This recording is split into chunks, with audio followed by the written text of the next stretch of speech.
All right, so good afternoon. No, should be good evening, everyone. So I hope you're all doing well.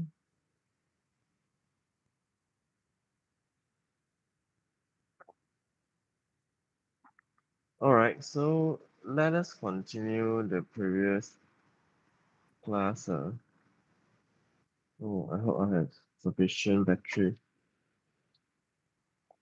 Okay, so the previous class we have learned the morphological image processing. So this morphological image processing would be the last part of the image processing. Then later on, we will follow on with the audio processing and video processing. Okay, so morphological image processing would be, if in terms of the image processing, morphological image processing would be uh, part of the fundamental in image processing, whereby many of the higher level of algorithm, higher level of um, mathematic equations are being developed using the morphological image processing. I believe in the previous chapter we have learned about point uh, processing, local processing, and geometrical transformation, right? So basically, point processing is that you process the pixels by pixel, which means only one pixel is involved during the process. But for local operations, you may involve not only the center pixel but also the surrounding pixel, which is perhaps depends on your window size, perhaps 3 times 3, 9 times 9, 5 times 5, something like that. But anyhow, most of the time the window size will be in odd number lah. Okay, because you need to have a center. If you have an even number, so basically you won't have a center lah. So you need the center point. So that is why you always need I mean odd number lah, so that you have your center point, and then you have a different uh, window size. But nonetheless, this may not be always true, because you can always, draw something like this one, or maybe you can have your center like this one. It's up to you. It also depends on the it's up to you to design the filter, the mask, or the canal, because this is very dependent on your application. If let's say your application is uh but quite rare, I would say this kind of design is quite rare, okay. But nonetheless, the morphological operation or filter or eventually the mask is actually like a platform for you to develop anything. So if let's say you think this is possible with maybe some of the justification, you can actually proceed, and then you propose sort of this kind of, I mean, different kind of filter lah. Okay. So in morphological operation, we have learned the erosions and also dilation in the previous lecture. We have learned the erosion and dilation, and basically opening and closing are the combination of these operation, either erosion followed by dilation or dilation followed by erosion. Okay, so the basic idea is that we have first of all, you need to determine which one is the foreground. You have to know which one is foreground and which one is background, because the erosion and dilation would be directly affect the foreground. Okay, so if let's because the dilation is meant to increase in size. Okay, something like this one. The dilation is meant to increase in size, and the erosion is meant to reduce in size. The size is referring to the foreground size. Okay, so if let's say this is white and this is black. So so which means the white color here is the foreground. This is background. This is background. So which mean if you perform erosion dilation, this white area would be dilate, which means increase in size, and the black region would be decrease in size, and vice versa here. Okay, so it's very important for you to identify which one is foreground and which one is background. So I mean, how to identify is that you can try the erosion or dilation by using a binary image, which means your image consists only black and white, and then you try to see the effect so that you know which one is foreground, which one is background. Okay, because if let's say you have this, I mean the white pixel is the foreground and the black pixel is the background, you can either apply the erosion or dilation inversely, or you just complement the entire image using IM complement, which is a MATLAB code from, which is a MATLAB code. The IM complement is actually to turn white to black and black to white. Okay, so in morphology operation, we can actually, the morphology operation can also use to detect the age. But the age, of course, is not so detailed, and the age is might not be very accurate, like I would say, because in the previous chapter we have learned age detection using Kenny, Pewitt, Sobel, and maybe Robert. So all those kind of age detection, it may involve a very careful selections of pixel, reading the pixel from canal by canal. Actually, the basic rules is similar. I would say very, very similar to morphological operation as well, because you're actually searching for the great, high changes in terms of not high lah, so it should be significant changes across the adjacent intensity. So if let's say the changes in terms of intensity is very significant, so perhaps the filter or the canal will recognize that pixel as the age. Okay, but in the morphology operation, you can actually detect the age, but the detection might not be so robust, such that you are actually you can actually perform perform dilation. Of course, this is your object of interest. This is your object of interest, and then after you perform dilations, the black color, the black object will be increased in size. Depends on the level of erosion, of course. The level of dilation, of course. So after increasing in size, so you perform dilation, erosion, which means reduce in size, dilation, erosion, and then dilation minus by erosion, so you will get the age. Okay, so this is how you actually you can actually get the age from morphology operation as well. So another common application of morphological operation is that to get the skeleton, to get the skeletons of the object. Okay, for example, you have a fish. So the fish bone would be your skeleton. Okay, so this will be the skeleton for this object. Okay, this is one of the applications using morphological operation as well. So erosions is meant to shrink the foreground, and dilation is meant to expand the foreground. So closing is meant to close the hole, especially in the foreground, and opening is to remove any connected lines or pixel between two different isolated objects. Okay, so I think this is quite useful in your assignment. So this is how we actually implement. We are actually using the Minkowski set theory.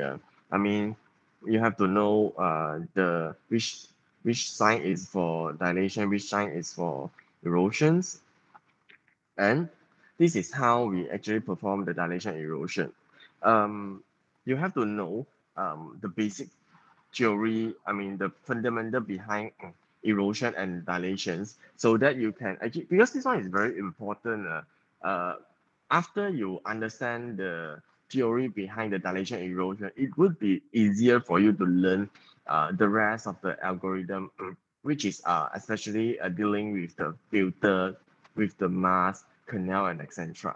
Okay, no matter Laplacian, no matter first derivative or second derivative transformation, you still need to you still need to deal with the window, the canal, and etc. Okay, so this example is meant for erosions. So let's say this is your SE, which is structure element. Whenever the question mention SE or structure element, for sure, the question is asking about morphological operation. Because structure element is a very cliche or very common key terms in morphological operation. So once when you read the question, maybe the question asks or talk about the SE, for sure your question is asking about morphological operation chapter. Okay, so let's say this is the center point. So you just need to, move the window from the very first point until the very last point here. So you are just moving until the last point. Okay, so we only concern the basic theory is only concern the center. Okay, so if something like this one, this already overlap on top of the blue color or the foreground, it is not important because the center is not even superimposed or on top of the blue color region or the foreground. So you will only remove this one. You will only remove the pixel or the center pixel. This one. Only when all the pixels underneath the orange block are foreground. Okay, so since not all the pixels underneath the orange block are foreground, which means these and these are not foreground. So this center pixel, the center pixel, um, this center pixel will be removed because this and this pixel is not the foreground. Okay, so which means at the end of the day, this one will be removed. So we continue. Oh, we found that this is not the foreground as well. So this one will be removed as well. And we continue. Oh, this and this is not foreground. So this would be removed. And we continue until we get something like this one. So since all the pixel under this structure element SE, all the pixel under this structure element are the foreground, which means here. All these all these five blocks are the foreground, so you will need to retain this center pixel, and you continue until you get the until you done wash the window across all the pixel in the in the input image. And always remember, when your structure element move to the leftmost or rightmost, the boundary of the input image, say so like something like this one. So this is a center pixel. So you don't have any pixel here, so you need to add 0 or any other relevant padding.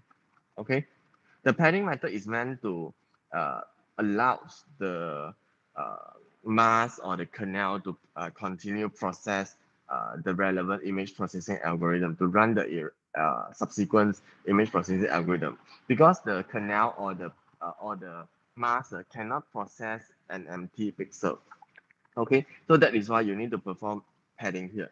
You can either perform zero padding, mirror padding, or also a reflection padding or whatsoever. Okay, and most of the time we have perform, we use the zero padding, pad with zero, which means a black color boundary or frame. So at the end of the day, we will have something like this one, whereby the original, this is original, foreground is this one, this is background, this is back, this is for. So after the morphological operation, which is erosion, so all these green pixel is are being removed and retain only this blue. Okay, so this would be the final output after you apply the morphological operations. Okay, I hope you all can recall this one. This is quite important. So let us continue here. After performing an erosion, the SE or the structure element erodes away the boundary of the region of foreground pixel, which is the white pixel typically. The reason why I said typically is that it is very dependent on your software, because some software might see the white region at foreground, but some might see the black region at foreground. Okay, area of foreground pixel shrink in size and hole within this those area will become larger. Okay, so after you perform the erosion, you will get this one. In a binary image, if any of the pixel in the neighborhood defined by the axis is zero, then the output is zero. Mm, erosion can split apart joint object. Yeah, erosion can actually split apart the joint object. For example, you have two circle, you have a line.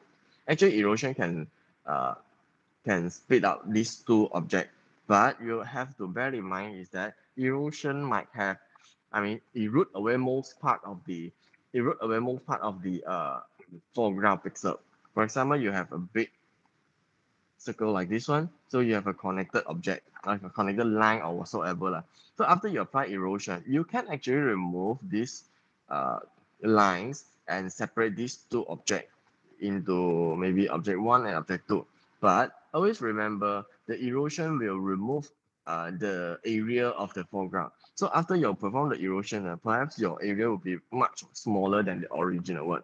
And this is something that we don't want. Okay, why we don't want is that uh, you already lost. I mean, you did fulfill the requirements of the task whereby to separate the joint object, but nonetheless this is not the best way to do so. That is because erosion is actually erode away most part of the foreground object. So after you perform the erosion, if you check the size before and after, you will find that the after erosion, the size is much more smaller than the original one. If let's say we ignore the joint part lah, okay. So that is why the erosion it can fulfill a specific task, but it is not the best way, and somehow it is unlikely to be used. That is because the erosion may remove many important information. For example, if let's say you want to apply the morphological operation in terms of to get the uh, some of the features of the object, for example, the size, the solidity, this and that. So if let's say you have the original size is maybe 800 pixel, 800 pixel, 800 pixel unit, referring to this area. And after you perform erosion, perhaps only 670. So you're actually losing more than 100 pixel or the intensity within this. After you perform the morphology operations. So basically, you already alter, you have and also already alter the informations in the input image. So it is somewhat not preferable. Okay. But for this case, so if you want to remove this disturbance or noise, you can actually use erosion. But you were aware that after perform the erosion, the area within this side, which is the boundary of the object, will be reduced as well. So after you perform the erosion, you will not only lose this part, the noise, but you will also lose some of the pixel surrounding this object. So making this object to look like it is smaller, and it is really smaller. Okay, because the erosion already removed some of the pixel, especially at the boundary. Okay, so dilation is meant to expand the foreground. Okay, always remember we are always dealing with the foreground. So if let's say you perform the dilation, let's say you have a object like this one. So black is your foreground and white is your background. Background, black is your foreground. So if let's say you perform after you perform the dilations, you would expect the black color would be increased in size because you are performing dilation, right? And this is black object is the foreground. So after you perform the dilation, if you found another way around, which means your object of interest or the foreground is actually reduced in size, which means this or the green or the green color pixel is not the foreground but the background. Okay, so that is that is sort of something that you can debug, okay, when you use the erosion and dilation. So this would be the symbol for dilation, which means a plus sign. And if you are using the erosion, that is a minus sign. So let A be the set of pixel and let B be the SE. SE is the structure element. So this will be an example of original image. So after you perform the dilation, the green color are the pixel which is being, the green color is the pixel are the pixel that is being dilated, which means extra pixel. And this would be the final after the dilation. And this would be the SE. Okay. So let us try on this. So we have from these slides onwards, I would skip, I don't need to place the structure element over here lah, because yeah, we just skip everything and just start over here. Okay, if let's say you need to place the structure element at the boundary, I should say that is a must lah. You have to place the uh, structure elements as the very first point of your input image. So the image or the software will automatically perform the padding. Depends on what type of padding is it. But usually by default is zero padding. So it will perform zero padding. So it will start checking from here until here and back to here and here and so on. But nonetheless, always remember the flow how the image is being checked it somewhat depends on the software, because different software might have different checking uh, checking philosophy over there lah. So maybe I don't want to perform something like that. I want to perform zigzag. It's fine as well. This depends on the application or the software. So since we look at this one, since the origin X is background, the origin X is background, the pixel underneath the pixel underneath the orange block remain unchanged. Okay, so let me map both of these for you. This is actually this. Okay, so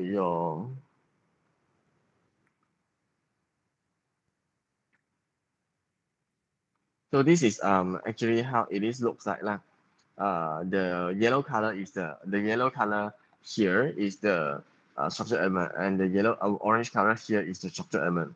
Basically, I'm referring to this point whereby the pixel underneath this center pixel uh, is not the foreground pixel. So we ignore we then let it be, and then we continue.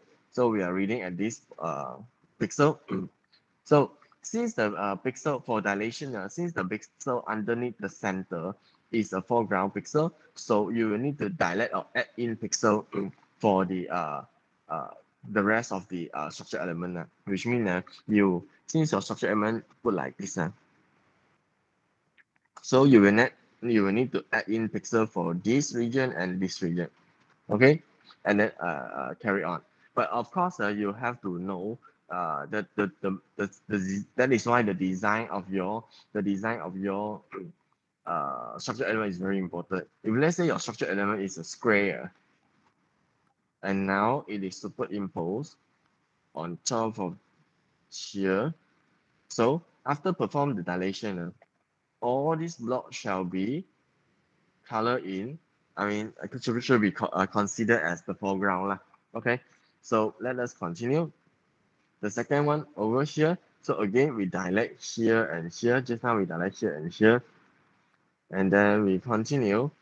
So this is now the structure element is over here, and the pixel underneath this center pixel for the SD is no longer the foreground pixel lah. So nothing changed, and then we continue from this point until this point, because this point you have all the pixel being dilated, so do nothing actually. But the structure element will actually check the structure element will actually check on the foreground pixel. Is it superimposed on the foreground pixel? So and then you continue until you get the very last one. Okay, this one. Then you just continue. So you will get something like, I did not show the figure. I think I did show. Yeah. Okay, you will get something like this one, whereby the green color is the pixel that being extend or dilate by using this structure element. So this would be the final output. Okay, so this is how we perform dilations. The theory behind would be very, very similar to erosion as well. Okay, so if let's say for the combination of opening and closing, you actually uh, just apply either the dilation first followed by erosion or erosion first followed by dilation. That's all. Okay, so any questions at this point? No. Okay. So this slide shows the effect of the structure element as here on the same input image. So let's say this is the input image A and A, both are the same, but of course the input image, the foreground would be the highlighted gray in gray, dark gray color. Okay, so the box here with this sign, it is actually referring to the extra pixel after apply the morphological operation, which is the dilation using this and this structure element. Okay, so as you can observe, the for type A structure element, you can see that there are some differences. Let me highlight the difference. There are some difference whereby you have a box here, but for this one, no box, and mostly it is affecting the corner one. Okay, if let's say you have, if let's say you have this kind of structure elements, so when you play around with so when you watch, I mean, you move from this very beginning, sorry, the very first point of this input image, you will found that the shape the overall shape is different.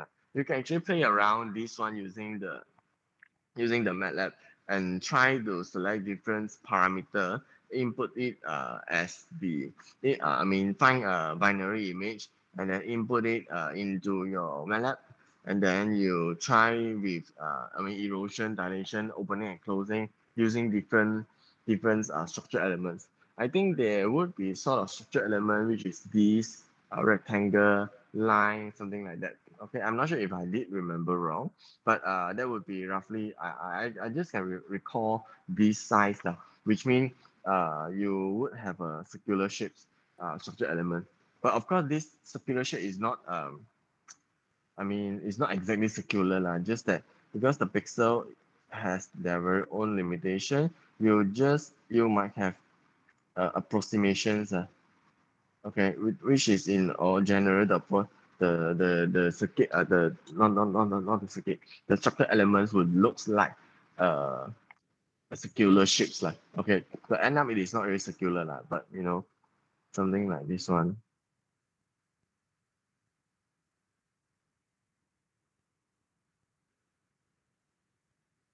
Okay, something like this one. So the basic effect of the operator on a binary image is to gradually enlarge the boundary of regions of foreground pixel. So one pixel typically.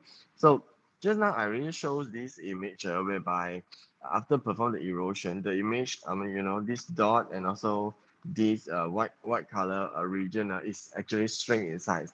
But for this one, for dilation, after you perform the dilation, of course, it is very dependent on the um, diameter or the size of your what is this called, structure element. It's because if let's say your size is very small, you may not join both of these. Okay, you may not join both of it. It depends.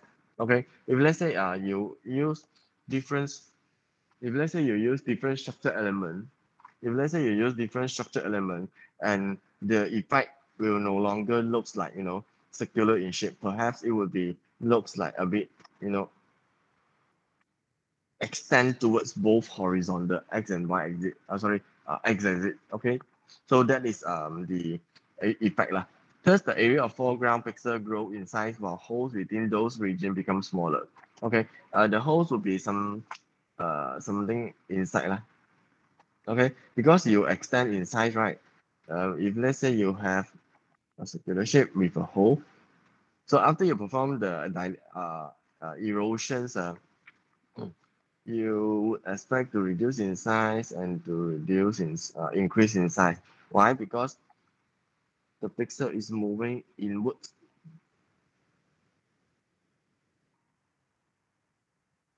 and this is moving inward as well.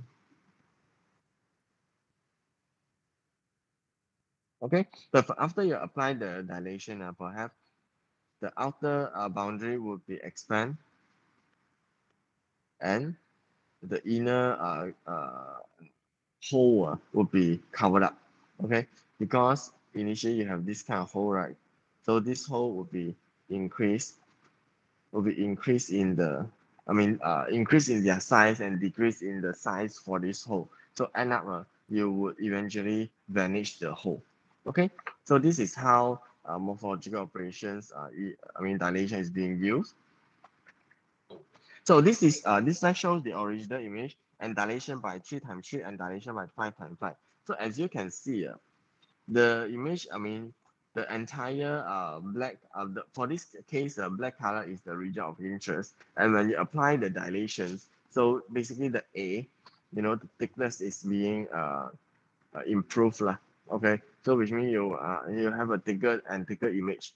But nonetheless, this is have to be, we have to know either you want to control the white pixel or the black pixel. But we seldom apply morphological operation in terms of RGB image. Of course, you can apply in RGB, but not RGB directly.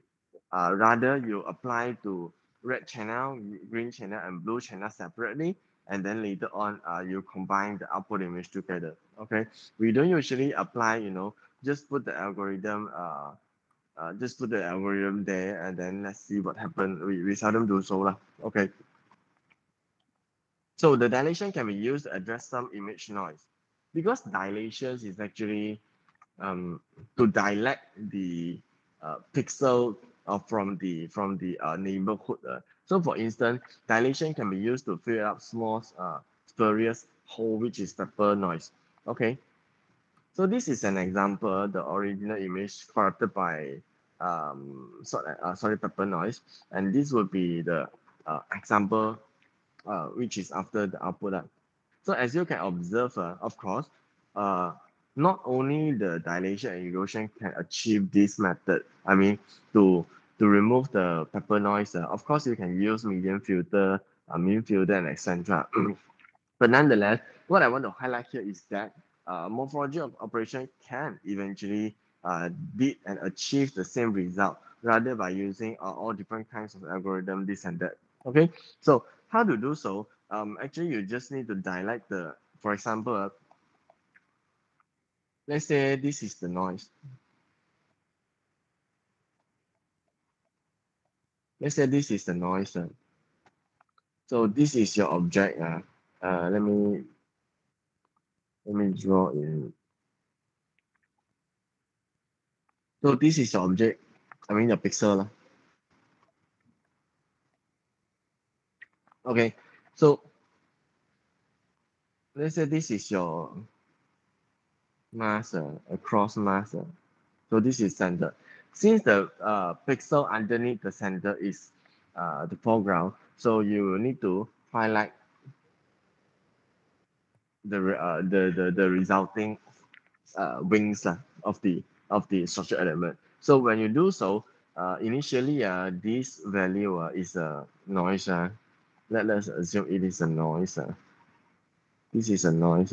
Okay, so after you remove it, after you pad with declare it as a foreground. So basically the pepper noise will be removed.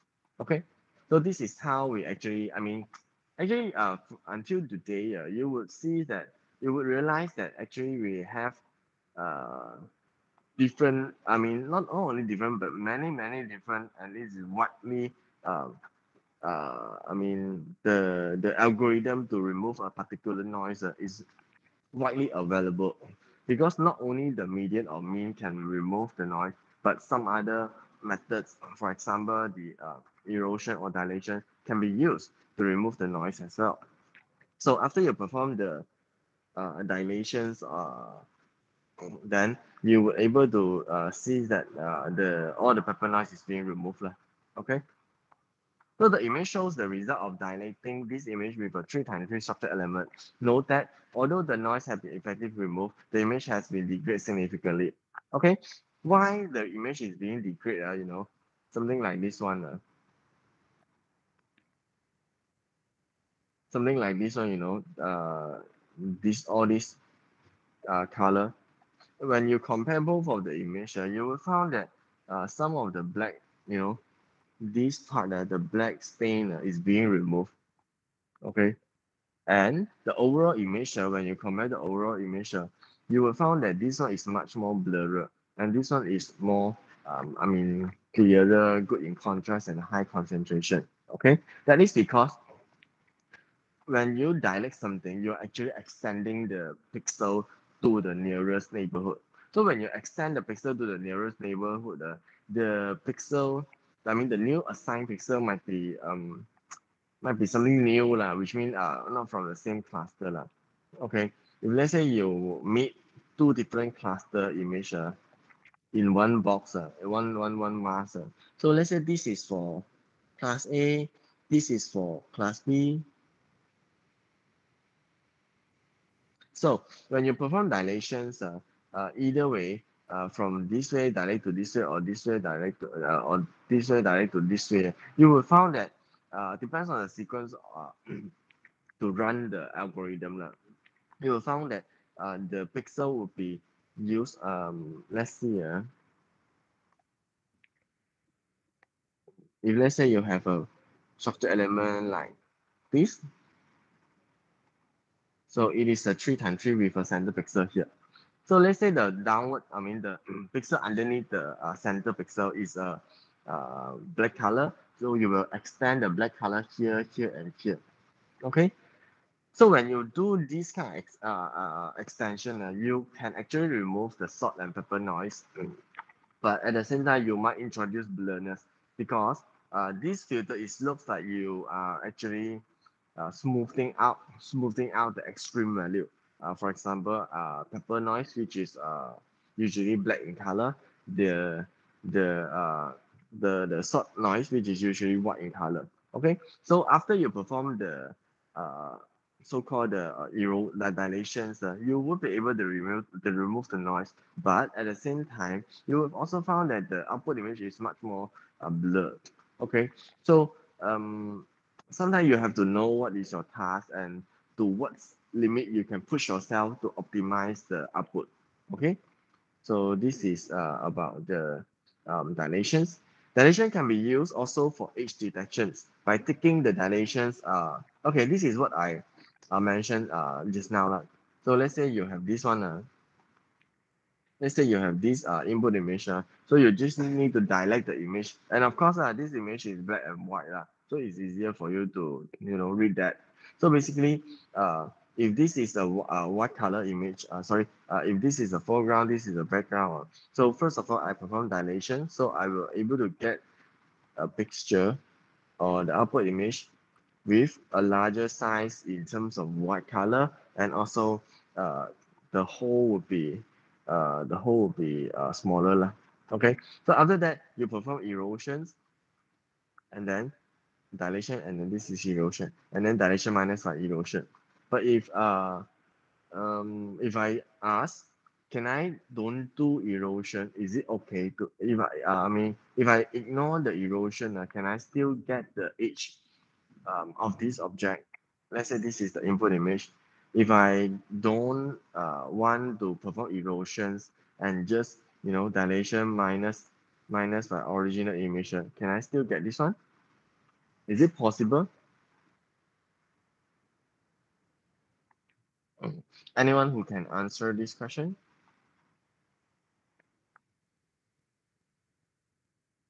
Let me see. You see, if let's say, let me repeat the question.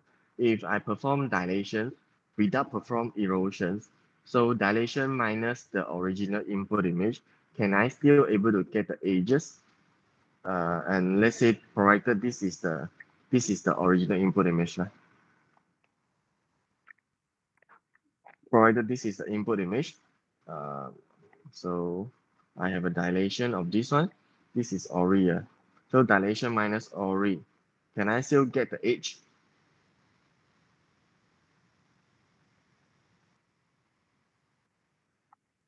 Is it possible? Call message. Okay, Yao Ting, is it possible to get the edge?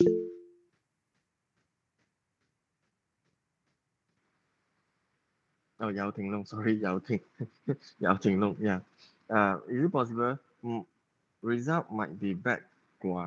Okay. Um, yeah, you would be able to get the age actually, as long as I mean, you have a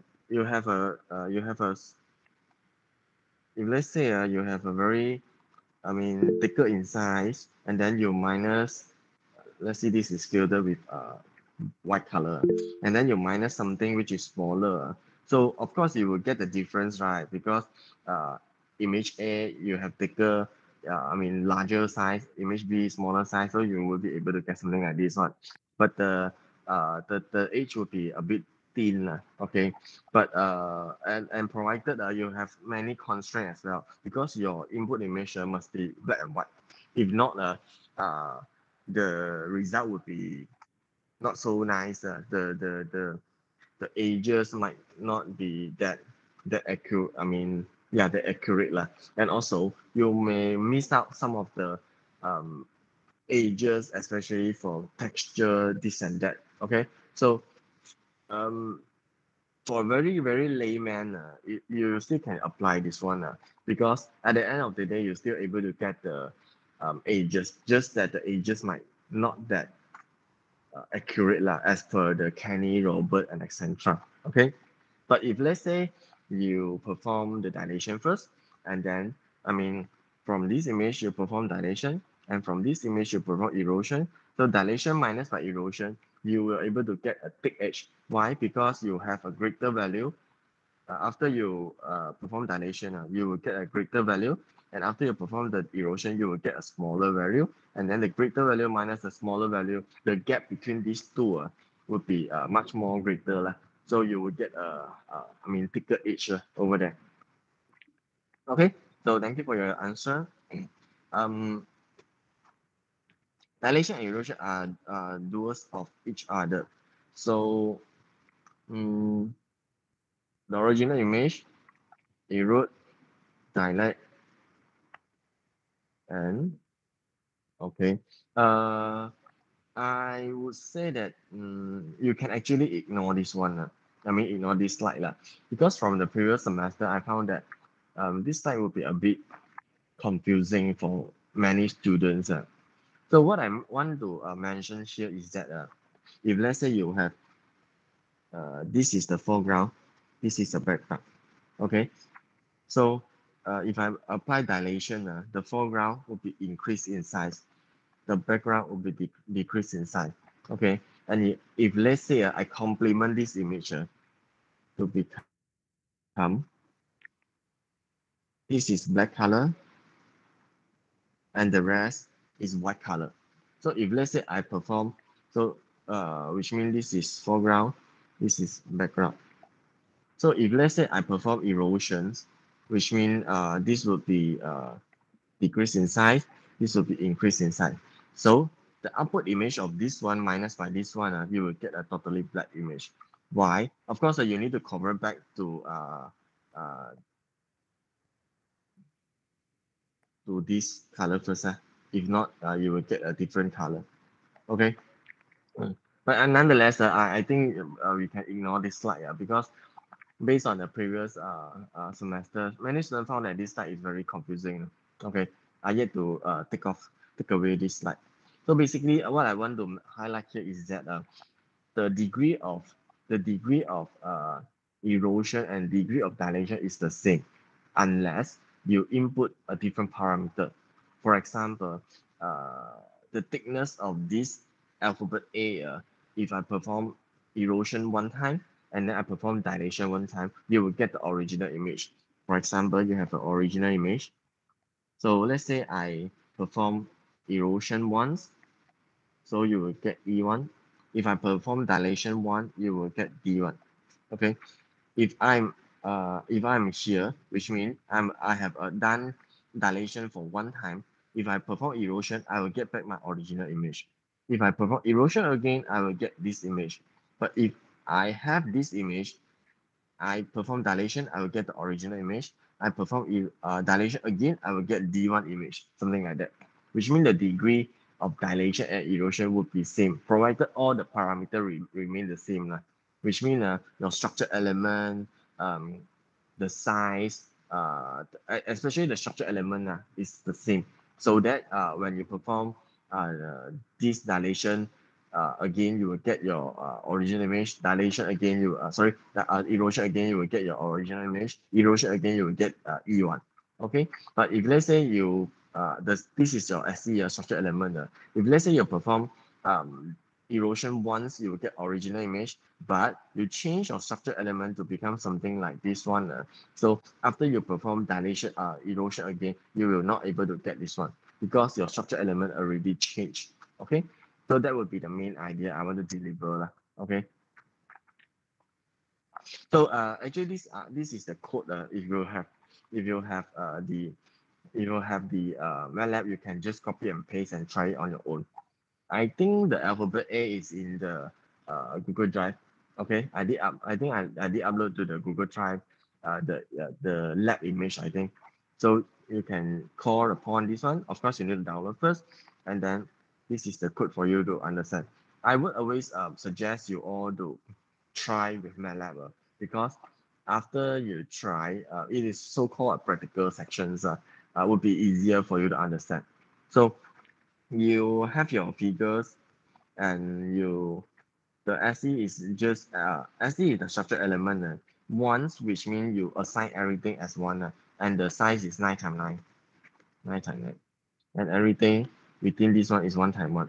So basically you just perform erode because this is to complement the image because x is equal to 1 minus x. It is like or else you can use IM complement, is the same. Okay, so yeah, basically you can try it's sometimes it's very difficult for me to explain the step but rather you can copy and paste and put it in the MATLAB so you understand what is the algo is actually doing. Okay, but again what I want to highlight here is that the degree of erosion and dilation is the same if and only if provided the structure elements is the same. Okay, you cannot use different structure elements, so of course your I mean after erosion and after dilation is different now, of course, because the structure element is different. Okay, any questions so far?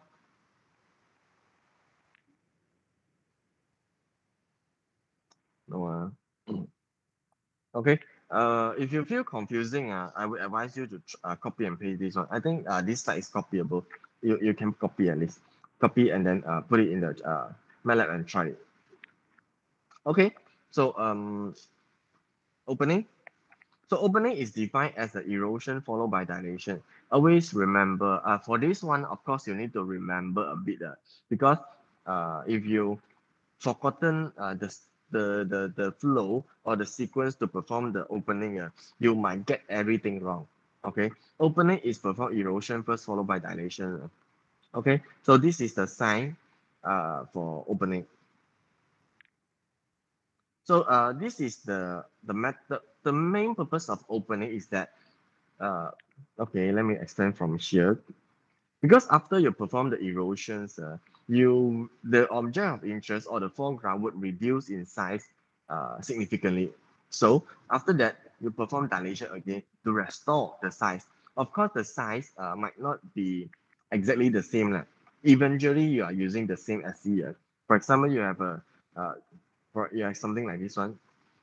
this is the original input image. After you perform erosion, you were able to remove this line, which is join both the individual object together, and then you will perform the dilation again. After perform the dilation, you would be able to restore most part of the object, which is quite identical to this one. Of course, without this one, and for this one, the size is quite similar, I would say, to this one. But when you compare this to this one and this to this one, you will find that after erosion, I mean, the size is greatly reduced. This is something that we don't want. Okay, so that is why we perform dilation first. Sorry, erosion first, followed by dilation. It's because we want to remove the joint, the part that these two objects is being joined together, but at the same time we want to remain as I mean the size as much as possible as per the original input image. Okay, so that is the motivation here why we want to apply erosions, because we want to remove this line, and why we want to perform dilation is because we want to restore the size um, to make the output image is more likely similar to the original input image. Okay, so this is the motivation behind. So the basic effect of an opening is somewhat like erosion, in that it's intended to tends to remove some of the foreground, which is a bright pixel, typically from the edge and the region of foreground pixel. However, it is less destructive than erosion in general. The destructive here is not that you destroy something else, but you deviate the entire information, especially the size, from the original image. Okay, so it is less destructive, but nonetheless, when you compare to the original input image, you will find that the corner are already, I mean, different in size. Okay, even eventually different in shapes. So that is why this uh, still incur destructions to the input image, but just less than the erosions in general. So to preserve the foreground region that have similar shapes to this structure element, or that can completely contain the SE, while eliminating all other region of foreground pixel. So basically, the way of erosion and dilation being applied is similar to the explanation that I explained in the previous slide, which is regarding the erosion and dilation. Okay, so just that you need to perform the erosion first, followed by dilation afterwards. So this is the original input image. So after you process the image, so you will get, and provided this is the structure element, the center here, so you will get something like this one. So for this one, I will not go through one by one, but of course, if you want, you can always try it on your own. But this is the process image, this is the original image. Okay, just follow back the theory. I mean, how erosion is being done, how dilation is being done, that's all. So original input image is this one. So after the opening, you will get something like this one. Basically, after opening, you were able to remove this part, this part, this part, and open this part. Okay, and for this one is also open. I mean, remove. So opening is meant to break. I mean, the general purpose for opening is meant to break narrow joint, remove short noise, which is white color impulse noise. Okay, that would be the general applications. But if let's say the joint is very thick, so I wouldn't suggest you to use the opening to remove it, because you may incur a significant destructive level to the input image. If let's say the joint is very thin or narrow, then it's possible, okay? Because you don't want end up to remove many useful information from the input image. Okay, so a morphological operation is usually used at a control degree. What I mean by control degree is that I mean, the user will not keep on use morphological operation because this will cause a loss in image data. So usually they will only use this in most of the time. They will use in post-processing. Okay. So application of opening, a binary image contains a mixture of circle and line, which is this one. So suppose that we want to separate out the circle from line so that they can be count. Usually we want to apply morphological opening is that we want to perform counting, object counting. But sometimes, for example, the nuclear cell, it can be overlapping. It can be overlapping, okay? Or maybe the image with a lot of different grain, but the grain will not, separate it to one another is not possible, right? So this grain, you can actually separate from one another by using the opening algorithm. So suppose that we want to separate out the circle from the line so that they can be count. So counting is very something a very common application in image processing because most of the time people want to do counting using image processing. So opening with a this shape SE with this shape. So this is under one of the input parameter in MATLAB. So with a 11 pixel as a diameter gives something like this one. So some of the circle are slightly distorted. Which circle is being distorted? For example, this one, because over here. So eventually you're able to remove the lines, but when you observe carefully, some of the circle is being I mean you cannot really remove everything accurately, but rather you just can remove the lines in general. Okay, so especially for this one, because when you remove the line here, you will still remain this part. So that is why the circle is no longer looks like a circle after the morphological operation. In general, the line has been almost completely removed, while the circle almost completely unaffected. Okay, so this is the original input image, and this is the after you apply the opening. Okay, any questions for opening? Nana. So closing is just the inverse of opening. Okay, so this is the um, symbol for closing, and the closing is start with dilation followed by erosion. Always remember this one because I mean try not to confuse. If you confuse, then um, if possible, you can derive from erosions followed by dilations to know if it is opening or closing. Actually, it's possible. Just that I'm not sure um, during examination, you have time to think that logic, to derive something from uh, the basic. Okay, if you can do so, then it's good lah. Okay, so the closing is start with dilation followed by erosions using the same structure element for both the operation.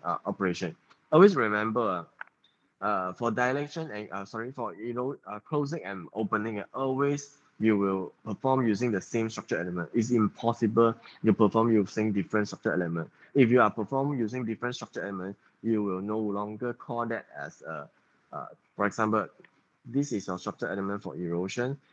This is your structure element for dilation. If let's say you perform dilation, erosion and followed by dilations, supposedly you would call this as opening lah. But if you're using different structure element, you can only call this as erosion first and then followed by dilation, but not opening. Okay, opening must be using the same SC, must be using the same SC. Okay, so this would be the general equations whereby the dot here is referring to closing. This is referring to dilation. This is referred to erosion. Okay, so this is how we derive that. Okay, so this is referring to opening. First of all, erosion followed by dilation. S is the structure element.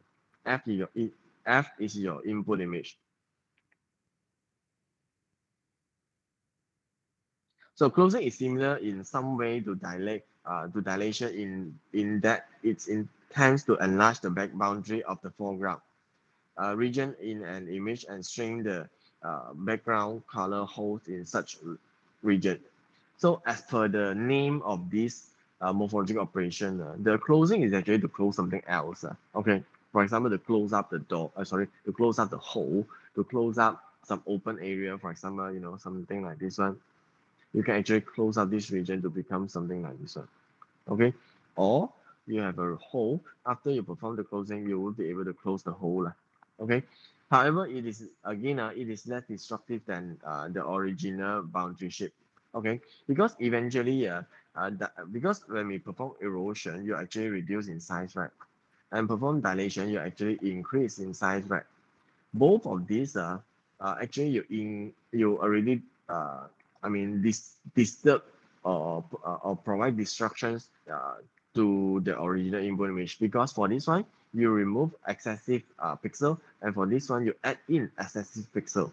Okay, so to preserve the background region that have similar shape to this structure element, or that can be completely contain the structure element while eliminating all other region of background. So basically, this one is just to mention um, you are performing dilation first, followed by erosion. The theory on how to perform dilation or how to perform erosion will be the same as the previous slide. Okay, so this is to perform the closing. So basically, when you observe this image, you are aware that the closing effect is actually the inverse or opposite of the opening. And same goes to the dilation and erosion. So you have two object. The blue color denotes the foreground. So after you perform the closing, you are actually adding adding, I mean, this part and join these two object into one. So these are some of the applications for closing, which is eliminate small hole, fill gaps, and remove pepper noise, which is back color impulse noise. And again, this one must be always checked with, always check with your software, whereby is the white pixel is foreground or the back pixel is foreground. Always need to do so. Okay, if not, the the noise that would be removed would be inversely. For example, let's say black is the background, so no longer remove pepper, maybe remove noise, sort noise, and vice versa. Okay, so you have small dots over here and also a line, circular line, which is this one. So uh, after you perform the closing, you will be able to fill up the small the thin or narrow circular line and the small dots. But for the big dots, big circular gaps, the circular shape or hole, we will not be able to remove. Okay, so as for this one, you will be able to remove all this line or all this, I would say, a noise, and you will get something like this one. Okay, but nonetheless, the way I because I think the I am field, in the MATLAB, you would have a core function known as IM field. I think the IM field is using similar algorithm to do so. Okay, you can check with the IM field and file in order to know what types of algorithm is being called when using the core function. Okay, so any questions so far regarding morphological operations?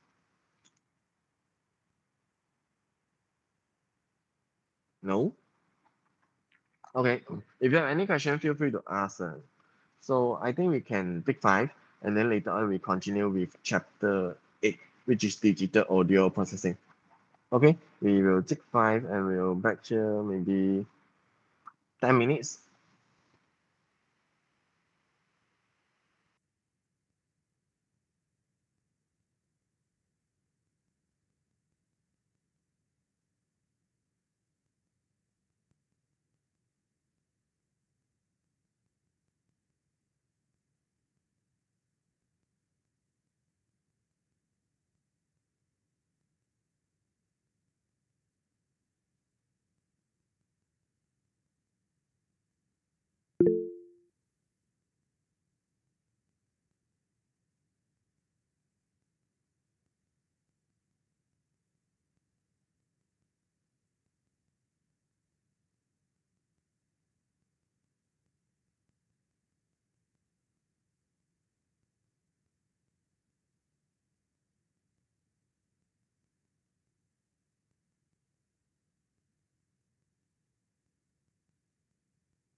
Okay, welcome back.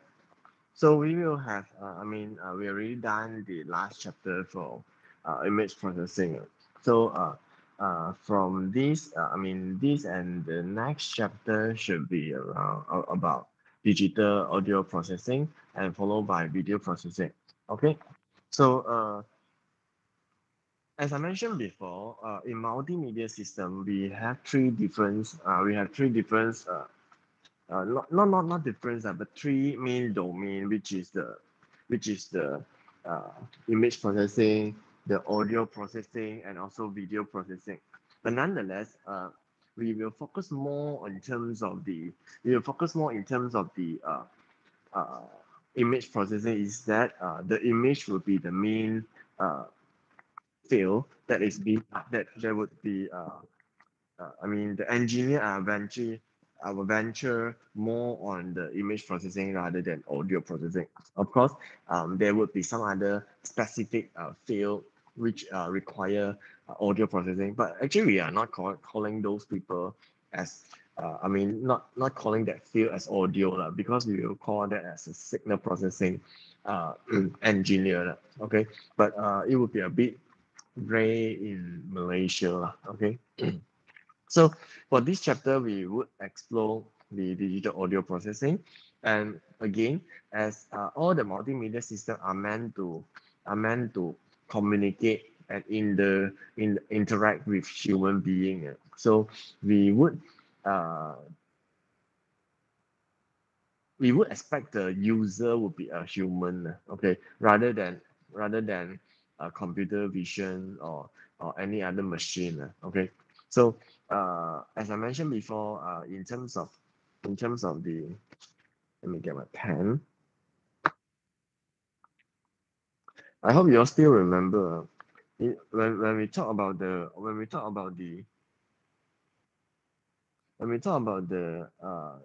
compressions, especially in JPEG compression, we're actually exploring the contrast. This is frequency, low frequency. This is high frequency. This is high contrast. This is low contrast. Okay, so this is the area where human eye is more sensitive to. So when we are trying to perform the uh, image compressions, we are actually trying to retain all the information in this field and remove the rest of the information which is beyond this field. Okay, and in digital audio processing, we are doing the same thing. We are trying, of course, this is not the curve lah. We have another curve and another graph. So we would trying to our best to explore the limitation of human being, and during the compressions of digital audio, we are trying to retain all possible information which is where human is actually sensitive to, and remove those information which is not so important or negligible to human. Okay, so for this chapter, we would go through mostly the introductions. Okay, and then the next chapter we will talk about the compression. So introduction to digital audio processing, analog digital and Nyquist theorem, which is important, especially in signal processing. So signal to noise ratio, signal to quantization noise ratio, types of quantization, and dynamic range, and of course channel and sampling and data rate. So introduction to digital audio processing. Sound is a wave phenomenon like light, but it is macroscopic and involves molecules of air being compressed and expand under the actions of some physical device.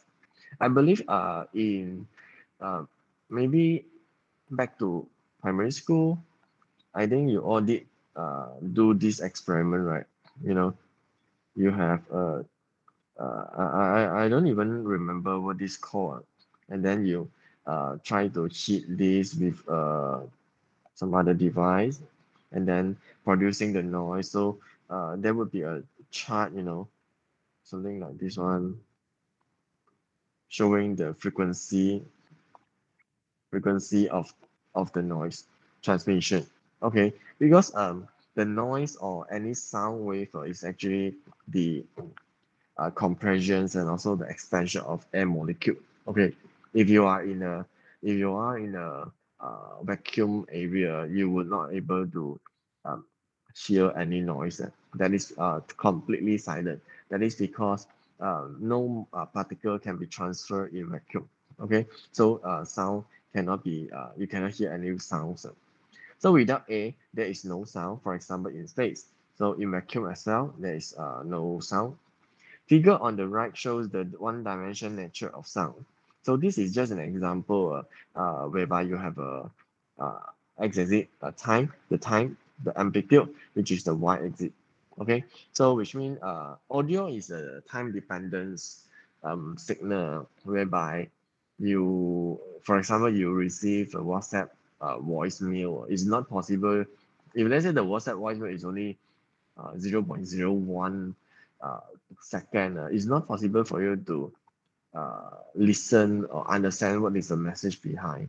You you might need, I mean, a specific durations for you to uh, understand the message from a voicemail. So let's say it is the similar idea of to the video. So that is why you have a time domain here and also amplitude. Amplitude would be the sort of the intensity of noise. For example, high pitch, low pitch, high frequency, low frequency, and etc.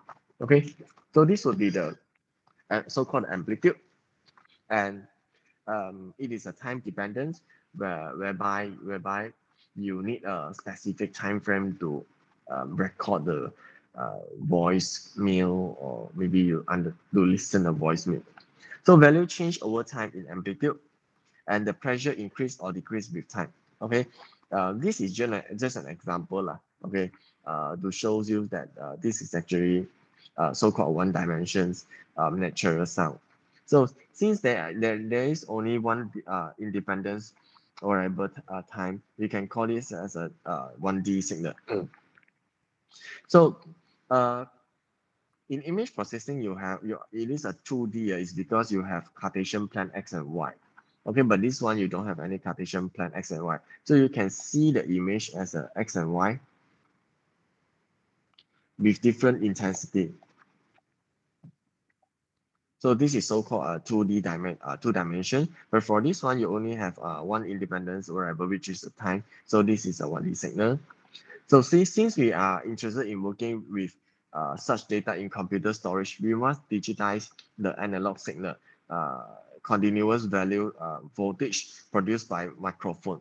So why we do not need to digitize the image is that image is already a digital image. Okay, of course, if you have a whole slide image, which means, last time you all go, those that from science stream, you might need to cut a thin piece of onion, right, using scalpel, and then you place this thin slice of onion on a glass slide, and then put another glass slide on top of it and put in sodium to dye. I think sodium, or I think iodine to dye the plant cell, and then put this under the light microscope and observe it. Okay, so you will be able to see the plant cell lah. Okay, so this light is actually an analog lah, which means not digital, so-called analog.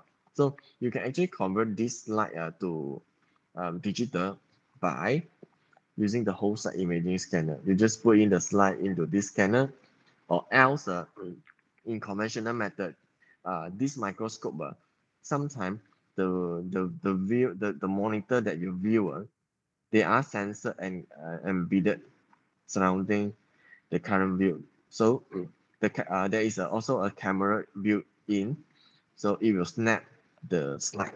Okay, the digital, I mean the plant cell or whatsoever. You can snap it and then connect with a computer, so you can retrieve the image here. So this is how you actually get the digital image. Else, you can use a mobile phone, your DSLR to snap any image. So the image would be in digital format.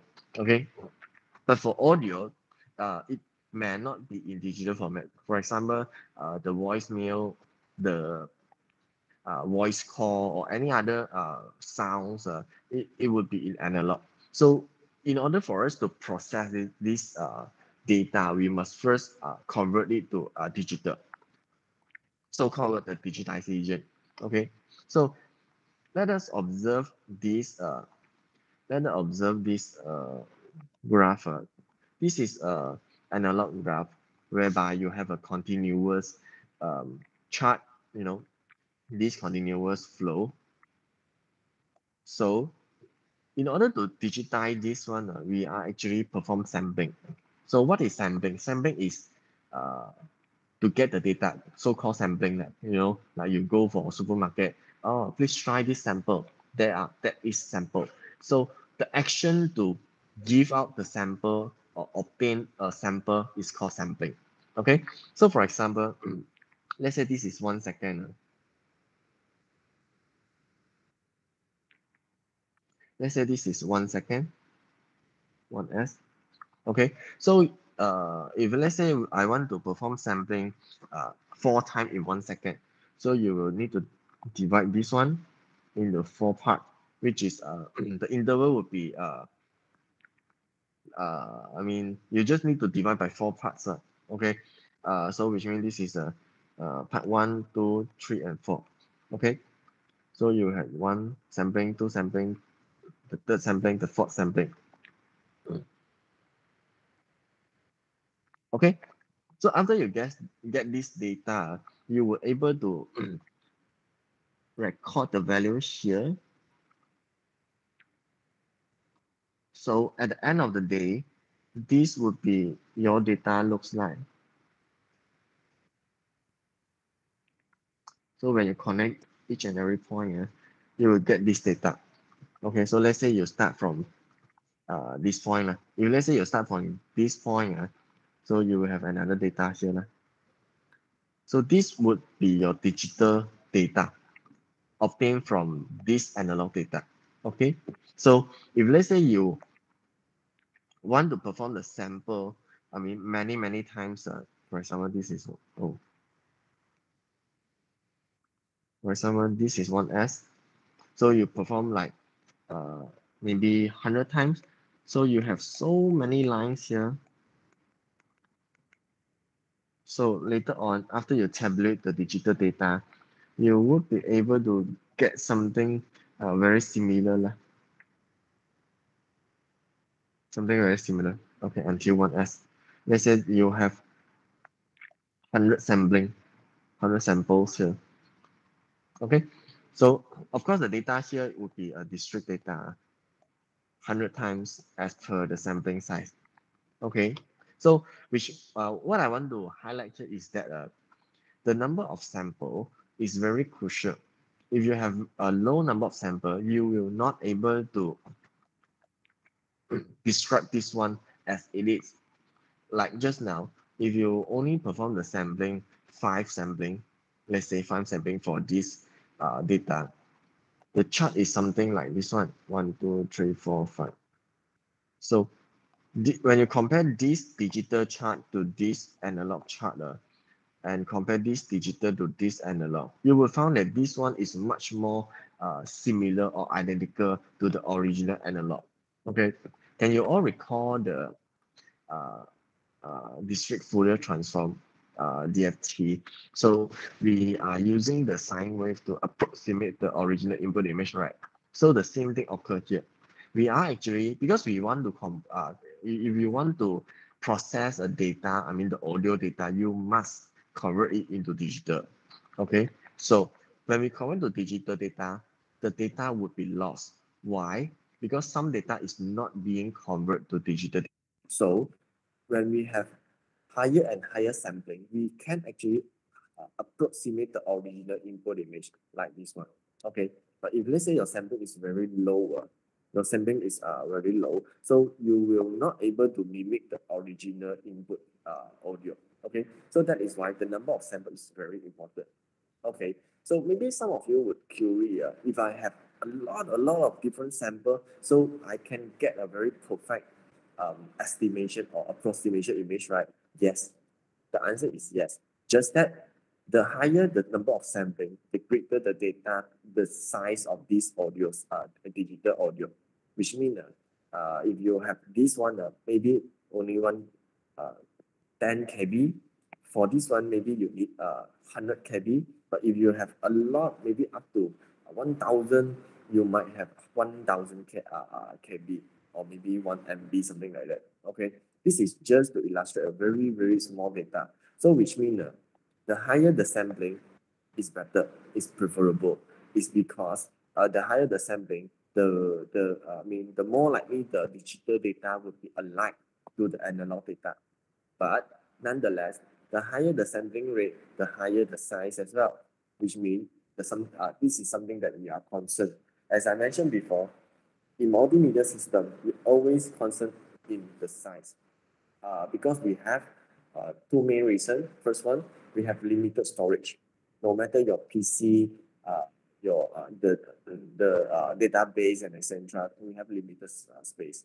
The second reason is that we have limited bandwidth, which means if you want to send a data from me to someone at in UK, for example, so if your file size is too big, you will not able to send the file to them. Okay, especially important when you need, especially important in military, where you need to send a file or folder immediately to send a command from higher management and etc. And also telemedicine, whereby you need to send the audio. For example, please don't cut this way, but you already cut because this message is being sent there maybe after 30, maybe after 5 seconds, you already cut away, the patient already dying over there. Okay, something like that. So that is something very important for you to remark lah. Okay, we want to get, we always, no matter in audio, image and video, we always want to get a balance between the quality and also the size, always. Okay. Okay, back to here.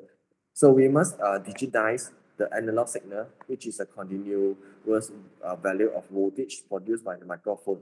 So digitization means conversion to a stream of number, preferably integer for efficiency. So digital audio processing means taking the real-world sound signal to process so that the information can be displayed, analyzed, and converted to another type of signal.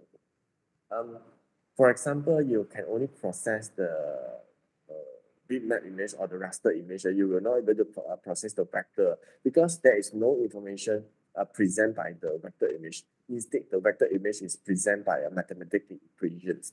So the same thing applies here. For digital audio, you're actually quantizing all the analog data into digital data so that you can manipulate, process, cut and paste, and edit and whatsoever. So that is only cannot happen in digital audio. Audio means sound after. Audio is actually means the sound after. Audio is actually means the sound after digitization or the reproduction of sound. Okay, so when you see the word audio, it is no longer referring to analog sound. Okay, if in real world, in analog, we will call it as a sound. If it is in digital, we are calling this as audio. Okay, so we won't mix up these two. For example, analog audio. We won't use this term because audio is actually referring to digital, okay, digital data. So we won't call something as digital sound. Digital sound is something analog. Okay, you won't mix both of these terms. So we will only use digital audio, never use digital sound. We will only use analog sound. It's quite rare to use analog sound because analog sound is a bit like redundancy, and it's never use analog audio. Okay. So audio works involve production, manipulations, recording, and reproduction of sound wave. So this is the comparisons, not really comparison, just to show the analog sound equivalent and digital sound equivalent. So this will be the core. So analog sound equipment A mixer, where is a mixer? A mixing console. A mixer or the mixing console is used to gather input from microphones and instruments and dynamically adjust the amplitude, equalize the frequency component, compress the dynamic range, apply special effects, and route the processed sound to output such as a speaker. So each input to the mixer is designed nated as a channel. So multiple channel can be gathered in a bus. So bus is not the bus that you all take, but the bus is like a like a hub, like a hub for you to plug in something else. Because bus has so many definitions, and one of them is the bus in the computer or I/O system over there. Okay, so it is a sort of hub, a hub to plug in something else. So we call this the bus. So the signal can be split to multiple outputs so that the speaker can be set up appropriately around an auditorium to create the desired sound environment. So digital sound equipment, many hardware devices are absorbed into software of the digital mixer. They are an analog to digital converter ADC and a digital to analog converter DAC. So ADC and DAC are key terms in audio processing. So you should be familiarized with this one. And the music instrument digital interface, MIDI, connect the hardware with the computer. So these are the example of audio editing software where you can play around with. And all sound waves are produced by vibrating object, which causes the air surrounding to vibrate. So that is why when you you go to a bar, or sort of a club when they are playing or the concert when they are playing a very high pitch, high frequency music or very loud music, you will feel you can feel the vibrations. The vibration is not really from, I mean, ignoring the vibration from footstep from the nearby moving object, because the vibrations from the flow of the sound wave itself can you can actually feel if the volume or the sound is high enough, the volume is high enough, or it is loud enough. Okay, so hence sound wave are variation of pressure in a medium such as air. It is in the form of energy known as acoustic energy. So the sound wave are variations of pressure. As you can see just now, you have amplitude, right, and time. So in order for you to produce a sound, you need to vary the pressure in order to process to produce a specific sound wave. Okay, if let's say you have a noise, the noise which means something that is unpleasant. So which means the noise here will be very similar to the noise in the input in the digital image. Whereby in digital image, if you have a noise, you would expect a lot of salt and pepper, maybe, or Gaussian noise disturbing the entire input image. And for audio, you might have this kind of sound wave, which is very destructive, and it is very messy, and you won't be able to listen it. And of course, you can use different kind of filter, for example, high pass, low pass, or maybe band pass filter to remove the noise and to recover the original message of this audio. Okay, so this is the energy type, which is known as acoustic energy. So this produces a longitudinal pressure wave, causing the human eardrum to vibrate, which the brain interprets as sound. So this is a type of, for example, a loudspeaker vibrates back and forth, causing the air molecules to be compressed and expand. So you can, when you go to sort of like Boss, is it Boss? I'm not sure what name is the audio brand, or maybe you go for any speaker, like any shop is selling speaker. There is a drum at the center there. This drum, something like this. Okay, this drum is actually vibrating over there to create better noise effect. Okay, so this drum, if this drum being damaged, so the sound effect will be degrade significantly. Okay, and in our eardrum, in our ear, I mean inside the ear, you have sort of drum. Okay, this drum is actually vibrate according to the pressure level in the air. So if let's say this is high pressure, this is low pressure, this is low sound, this is high pressure again. So when this high pressure uh, vibrations arrive the eardrum, so this will trigger the eardrum to vibrate as well. So when the eardrum vibrate, so this vibration will trigger a signal. So this signal is like an electrical impulse, and this impulse will be sent to our brain, and our brain will read this accordingly. Okay. So this is how how actually we listen or can understand a sound. Yeah, this slide visual. Loudspeaker vibrate. So loudspeaker vibrates the surrounding molecule in a particular patterns presented by the waveform. The vibrating air causes the listener eardrum to vibrate in the same pattern. So basically, this is the source of the sound, where you cause the black dots here shows the patterns of vibrations. So these patterns will be picked up by our ear. Will be picked up by our ear. So we were able to listen this. So this would be the a bit anatomic. So you have your sound vibration start. So this the air vibration will be something like this one. It is the vibrations of it is the vibrations I mean of air molecule. So when these vibration patterns reach our ear, look at this one. This is the eardrum number 3. So the eardrum will vibrate in the same pattern. Okay. So that is why sometimes we cannot hear something in a very short short durations, because we get to pick up the pattern. Okay. For example, let's say because this one, the wave here will be reaching our ear first. So you can see this in this direction. Okay. For example, this is the first second, second, third second, and infinity. Okay.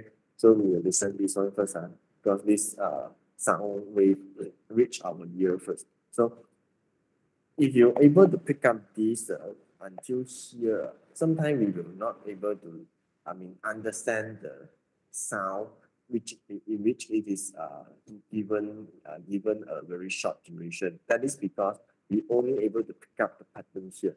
Okay, but in fact, in order to understand a message, perhaps we need to pick up more data, which means you need to pick up the entire vibration pattern for us to understand.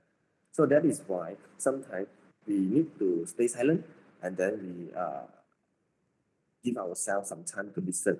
It is actually giving time for the eardrum to pick up the patterns of vibration. So this pattern will cause this eardrum to vibrate at the same patterns. So this will then trigger the tiny bone to vibrate. So this tiny bone vibrate will trigger the tiny head in the cochlea to vibrate as well. And then the cochlea is like the shell of the snail. And then the auditory nerves carry the signal to the brain. Of course, the explanation in terms of biology is not that simple, but for this one, this is just for your information, okay. But of course, in biology, it would involve the synapse, the opening and closing of synapse, the pre and post synapse, the transfer of chemical and etc. Okay, so this is part of it. Let me repeat again. So you have a sound wave. So this sound wave will cause the air molecule or the air environment in the ambient air would be vibrate in a specific directions or specific pattern. So if you are nearby to this atmosphere or this area, so your ear will be able to pick up the pattern, which is this pattern. Will be able to pick up the pattern. So this pattern of vibration will cause your eardrum to vibrate in the same frequency or vibrate in the same patterns. So basically, the frequency is the pattern. Okay. So you were able to your eardrum will be vibrate in the same frequency or same pattern, and then this will cause the tiny bones inside the eardrum to vibrate in the same pattern, and then later on, this will then trigger the tiny hair in the cochlear vibrates as well. So this will then trigger our ear, the nerve, to send a signal to the brain. So that our brain would read this signal and pick up this signal, and then to send another signal for us, telling us what is this information about and what would be the possible response we need. For example, when you heard silent, you might be aware that, oh, this is an ambulance siren. I need to give way for the ambulance, this and that, something like that. Okay, so this would be the signal transmission. Okay, basically the whole point here is that the patterns or the frequencies is actually referring to the movement or the vibration of air molecule. So that is why in vacuum space you won't be able to listen anything because no molecule over there. So the human ear operate by sensing of pressure vibration above and below the atmosphere pressure. So the process is as follows. A sound wave enter the ear canal, exert fluctuating pressure on one side of the eardrum. The air of the other side of the eardrum is at atmosphere pressure. So pressure difference on two sides set the drum into motion, which is turn oscillates three tiny bones in the middle ear called ossicles. So this oscillation is finally transmitted to fluid-filled inner ear. The motion of this fluid disturbance hair cell within the inner ear, which transmit nerve impulse to the brain with the information that a sound is present. Okay, so this is a bit very biology because all the movement is involved the atmospheric pressure. Because when you have your door open wide, but suddenly your door, let's say you open your room door open very wide, but then later on, outside the door, fast motion of wind or any other things, so your door would be automatically closed up, slamming out the door. So basically, this is because of the difference in pressure. Because the pressure, the higher the velocity, the lower the pressure. I think this is the Bernoulli rules. Back to form, I'm not really sure what name it is, but the theory is that the higher the velocity, the lower the pressure, and this is also the backbone theory to fly a plane. Okay, I think should be the not sure if it's Bernoulli. Okay. So when you have higher velocity, so you would have lower pressure. So since but now it's vice versa, it is about pressure and we are not talking about the velocity. Okay, but nonetheless, this is just for your information, because this part is very biology, I would say. Okay, so basically the vibration is due to difference in atmospheric pressure. No matter the vibration is referring to our eardrum or the vibration in the air molecule, it is about the atmospheric pressure. Because in vacuum region, we don't have any atmospheric pressure, so we don't have this kind of so-called vibration. Okay, so human hearing depends on frequency and intensity. Frequency is how rapid the pressure is being present. Intensity is high or low pitch, something like that. So the frequency range that is audible to human is about 20 Hz to 20 kHz. The frequency range of voice is typically to 500 Hz to 4 kHz. Okay, so this shows the region where our ear is much more, sensitive to. So I think we stop here because I want to explain this one, this chart later on, because it is it has close relationship to the image compressions, audio compression, which to be learned in next chapter. Okay, so far, do you all have any questions? Any question regarding the lecture morphological or maybe introductions to audio processing? No. Okay. If none, so that's all for today. What week is it?